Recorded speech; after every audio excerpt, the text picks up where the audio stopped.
আসসালামু আলাইকুম, সবার কি অবস্থা? আশা করি সবাই ভালো আছেন। আজকে আমি আছি লাবণীকোটপুরে, যেটা হচ্ছে ক্রোয়েশিয়ার সবচেয়ে বড় ট্রেন স্টেশন। তো এ জায়গায় আজকে আমি কিছু বাঙালি মানুষদেরকে জিজ্ঞাসা করব, তারা আসলে ক্রোয়েশিয়ায় কিভাবে জীবনযাপন করছে, তাদের কাজের কি অবস্থা, তাদের কার্ড কি অবস্থা। ক্রোয়েশিয়া সম্পর্কে মোটামুটি একটা ইনফরমেশন ভিডিও দিতে যাচ্ছি আপনাদেরকে। তো সবাই ভিডিওটা দেখুন আর পেজটিকে ফলো দিয়ে পাশেই থাকুন।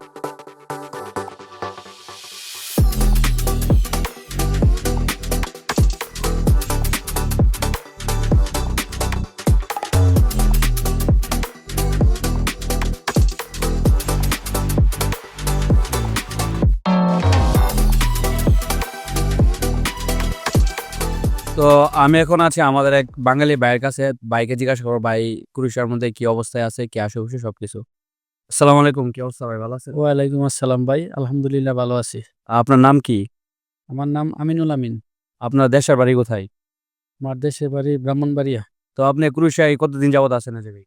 আমার ভাই ২ বছর ৪ মাস। তো দেশে কি যাওয়া হইছে নাকি? হ্যাঁ, দেশে প্রতি বছরই যাই। তো আসলে ভাইটির জন্য অনেক আমরা দুঃখ প্রকাশ করি, কারণ ভাইটি আ কাজ নাই, এখন বসে খাচ্ছে। তো আপনাদেরকে বেসিক স্যালারি তো দিচ্ছে নাকি? হ্যাঁ, সেলারি দিচ্ছে।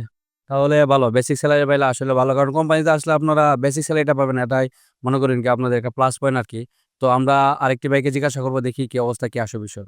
এখন আমার মামার কাছে চলে আসছি। তো মামাকে জিজ্ঞাসা করি আসলে মামা কি অবস্থায় আছে, ক্রোয়েশিয়া কি আসল বিষয়। আসসালামু আলাইকুম। ওয়ালাইকুম আসসালাম। কেমন আছেন? আলহামদুলিল্লাহ ভালো আছি। আপনার নাম কি? জাহান আলম। আপনার দেশের বাড়ি কোথায়? ব্রাহ্মণবাড়িয়া, আশুগঞ্জ। ব্রাহ্মণবাড়িয়া, আশুগঞ্জ। ঠিক আছে। তো আপনি ক্রুইসে কত বছর যাবত আছেন? ১ বছর প্লাস। ১ বছর প্লাস। দেশে যাওয়া হইছে নাকি? হ্যাঁ, গত মাসে গেছিলাম। ঠিক আছে। তো আপনার এ জায়গায় কাজ কামের কি অবস্থা? কি আসল এই বিষয়? তো আলহামদুলিল্লাহ অনেক ভালো। ভালো আছেন। কাজ কাম আছে, ঠিক আছে সবকিছু, হ্যাঁ? এই আলহামদুলিল্লাহ আছে। সেলারি ঠিকমতো পাচ্ছেন তো? অবশ্যই, কেন নয়? ঠিক আছে। তো আপনার এ জায়গায় রেসিডেন্ট কার্ডের কি অবস্থা? সবকিছু ঠিকমতো করে দিছে তো কোম্পানি নাকি? এখন ২০২৬ সাল পর্যন্ত পাইছি। নেক্সট এ আবার ৩ বছর হয়তোবা দিবে। ঠিক আছে। তো উনি আসলে ভালো অবস্থানে আছে। তো উনার কোম্পানিতে কাজ-কাম সবকিছু আছে। তো উনার জন্য আমরা শুভকামনা। তো আমরা আরেকটি ভাইকে জিজ্ঞাসা করব, ভাই ক্রোয়েশিয়ার মধ্যে কি অবস্থায় আছে, কি আসল বিষয়, ভাইয়ের নাম কি, অবশ্য বিষয়। তো আসসালামু আলাইকুম ভাই। ওয়ালাইকুম আসসালাম। আ কেমন আছেন আপনি? আলহামদুলিল্লাহ ভালো আছি ভাই। আপনার নাম কি? আমার নাম মোহাম্মদ হোসেন, আপনার দেশের বাড়ি কোথায়? চট্টগ্রাম। চট্টগ্রাম। তো আপনার ক্রোয়েশিয়ায় কি আসল বিষয় আছে?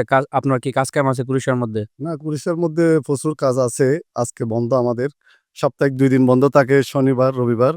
আমাদের জাগরিবে একটা বিশাল অনুষ্ঠান চলতেছে সাপ্তাহিক ব্যাপী। অনেক সুন্দর। বিভিন্ন দূর-দূরান্ত থেকে মানুষ আসতেছে। অনেক সৌন্দর্য দেখার মতো। আসলে আমিও ওই জায়গায় আসছিলাম। তো ভাবলাম আ আমাদের বাঙালি ভাইদেরকে একটা ইন্টারভিউ নেওয়া যাক, যে আসলে উনারা ক্রোয়েশিয়ার মধ্যে কি অবস্থায় আছে, কি আসল বিষয়। তো ভাই থেকে জানবো, ভাই ক্রোয়েশিয়ায় কতদিন যাবত আছে ক্রোয়েশিয়ার মধ্যে? আমার ৫ মাস যাবৎ আছি আমি কুরিশিয়াতে। তো কোম্পানি সেলারি ঠিকমতো দিচ্ছে তো নাকি?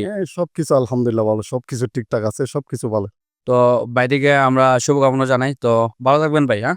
ওকে ধন্যবাদ অসংখ্য। সবাইকে ধন্যবাদ। আসসালামু আলাইকুম। ওয়ালাইকুম আসসালাম। তো আপনারা তো জানতে পারছেন যে ক্রোয়েশিয়ার মধ্যে আমাদের বাঙালিরা কি অবস্থায় আছে। আসলে সবাই যে ভালো থাকবে এটা কোনো কথা না। অনেক মানুষই ভালো থাকবে আর অনেকে খারাপ অবস্থানে থাকবে। কারণ সবাই যদি পৃথিবীতে ভালো থাকে, আসলে গরিব-ধনী বলতে কিছুই থাকতো না। তো যাই হোক, তো ক্রোয়েশিয়ার মধ্যে আমাদের মেবি মনে হয় ২০২৫ সালটা একটু প্রবলেমই চলতেছে। কিছু মানুষের কাজ নাই, কিছু মানুষের কোম্পানি কার্ড করে দিতেছে না, রেসিডেন্ট কার্ড করে দিতেছে না।